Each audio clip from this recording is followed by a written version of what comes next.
So did you get Lies of P yet? Are you having trouble? Did you see those helpful guides that say, all you have to do is follow my guide where you parry 17 times in 3 seconds perfectly. And then you say, well, I can't parry 17 times perfectly in 3 seconds. And if I could, I wouldn't be using your guide. So what I'm going to try to do is just go the opposite direction. My goal is to try to make like a blocking, tanky, sustainy play style. It's going to be a little clunky and goofy, but it may be very effective. It also may be totally trash.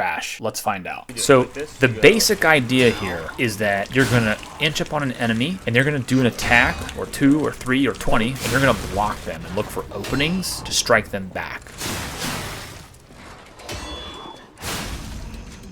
Okay, so here's our first advanced enemy. We're going to block and we're going to observe what he does.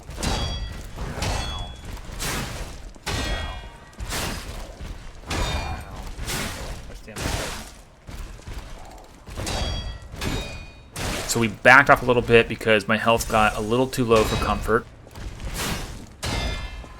If you just tap dodge, you go backwards. I believe it gives you iframes in Lies of P, which is actually really cool. Now you'll notice here that my weapon's actually broken, and I kind of forgot about it. Here I actually backed off. I maybe could have crit him with a damaged weapon, I'm not sure, but I just kind of panicked and walked away to repair it. Holy crap, we gotta repair weapons. We stick to basics. We're blocking everything, and we're returning attacks, regaining our health when we can. We can do it, but it's not for pretty.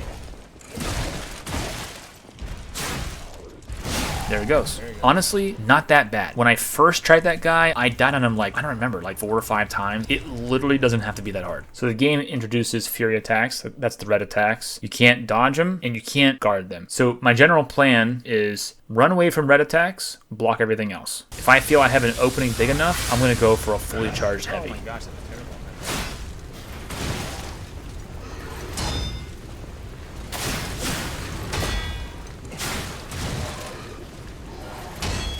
The stamina is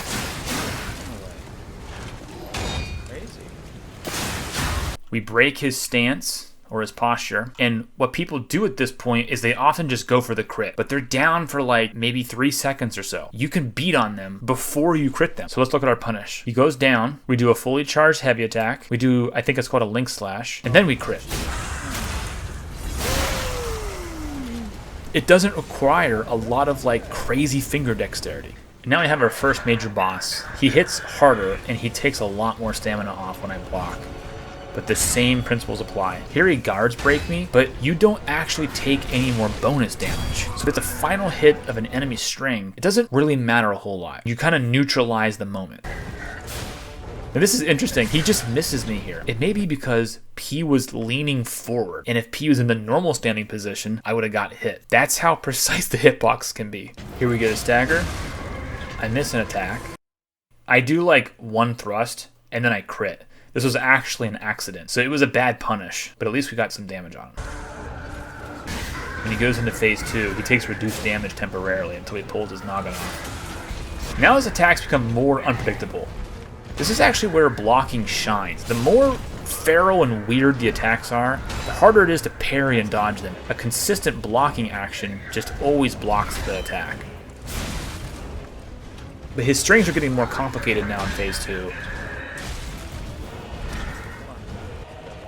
There we ran, but we weren't fast enough and he got us right in the booty. We're basically taking every hit. Keep this in mind too. If you have some regain health to get, try to get it. You don't have to always heal over it. If you use a pulse cell after you've gained back some of your lost health from guarding, then you will heal for a higher, greater amount.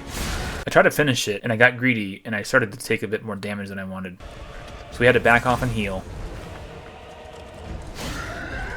And there he goes. Not a super hard boss, but I feel like the blocking strategy makes this boss even more manageable.